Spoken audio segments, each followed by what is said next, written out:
Alright, welcome Algebra 2. In this video, I'm going to explain to you the purpose on why we use ActiveGrade in this classroom.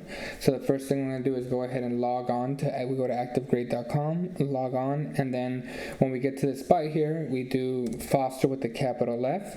You're going to enter in your email, which is your student S, and then your student ID number at tequila.webnet.edu, but because I'm not a student, I don't have one, so I'm just using the fake account that I'm using.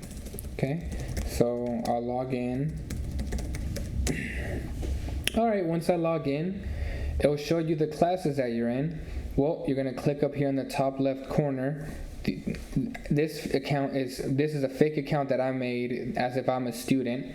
Here, for a fourth period, so some of you might see fifth and sixth period. Also keep in mind that I spelled algebra wrong up here, sorry about that. Alright, if we look over to our right where it says latest update, this is where you're going to be able to see how you performed on quiz number 1 and then how you performed on quiz number 2. The reason why I prefer ActiveGrade over Skyward is because on Skyward, it's going to give you an overall grade.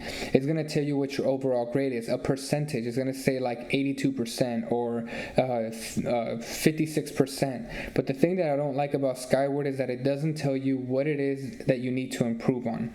If we look over here, to this column right here where we see these bar graphs, I can see on function or not, FT1, I got a 3, which is like a B. On FT2, translate or reflect, I got a 2. I'm not doing so well on this standard. And then FT4, I got a 2.8, which is kind of like a B minus or actually more kind of like a C plus. So right now, right here, I can see exactly what it is I need to improve on.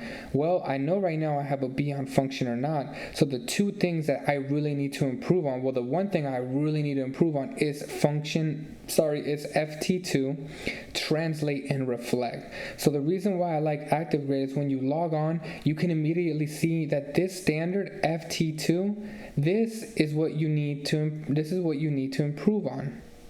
It's FT2, and I clicked it so you could see here that right now I am at a 2. Alright, so if we go back, here we are. So this is why we use ActiveGrade, because you can look here and it's organized by standards and you're able to right away tell what standard you need to work on. Therefore, you can do a reassessment application for FT2, translate and reflect, do practice problems on this, and when you take your reassessment, you only have to take a reassessment on FT2. You don't have to take the entire quiz that you took. So that's the beautiful thing about ActiveGrade is you can just see what it is that you need to work on, and you can see your scores over on the right hand side. Hopefully that helps you to understand why we use ActiveGrade in this class.